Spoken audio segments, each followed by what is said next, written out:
Operation सिंदूरच्या माध्यमातून भारतीय सैन्याच्या वीर पराक्रमावर दिनांक 17 एप्रिल रोजी अर्थातच शनिवारी मुलचेरा तालुका वासियांनी भव्य तिरंगा रॅली काढली। पाकिस्तानातील आतंकी लष्कर आणि त्यांचे आका काका हे भारत देशाविरोधात असे आत्मघाती हल्ले केल्यास कंबर मोडली, परत असं काही निदर्शनास आलंच मुंडकं तोडू। आपल्या भारत देशातील वायुसेना, जलसेना, थलसेनाच्या तिन्ही सैन्य दलानं आपापले शौर्य दाखवले। त्यांच्या पाठीशी खंबीर असलेले भारत देशाचे पंतप्रधान नरेंद्र मोदी उभे राहिले। पहलगाम इथं पाकिस्तानातून आलेल्या आतंकवादी हल्ल्यामध्ये भारतातील 26 नागरिकांना ठार केलं। हल्ल्यानंतर 7 मे बुधवार पहाटेच्या सुमारास भारतीय हवाई दलानं पाकिस्तानातील आतंकवादी ठिकाणावर हवाई हल्ला केला आणि या हल्ल्यात 100हून अधिक पाकिस्तानातील लष्कर आतंकवाद्यांना कंठस्थान पोहोचलं।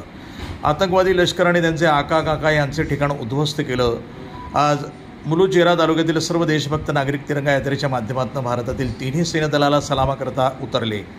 रॅली पंचायत समिती कार्यालयापासून ते सुभाषचंद्र बोस चौकात सांगता झाली। या रॅली दरम्यान भारत माता की जय आणि पाकिस्तान विरोधामध्ये जोरदार घोषणाबाजी करण्यात आली। या तिरंगा रॅलीमध्ये रवींद्र ओल्लारवार, प्रशांत भाऊ कुत्रमारे, बादल चंद्रजी शहा, प्रकाश दत्ता, सुभाष गणपती, संजीव सरकार, निखिल हलदार, युधिष्ठा विश्वास, अपूर्व मुजुमदार, मोहित पोद्दार, टिल्लू मुखर्जी, गौरव बाला, नागेंद्र भिवनकर, विष्णू रॉय आणि मुलचेरा तालुका नगरीतील सर्व पक्षीय कार्यकर्ते मोठ्या संख्येनं उपस्थित होते। प्रतिनिधी शंकर मुत्तेलवार, NTV न्यूज मराठी, अहेरी, गडचिरोली।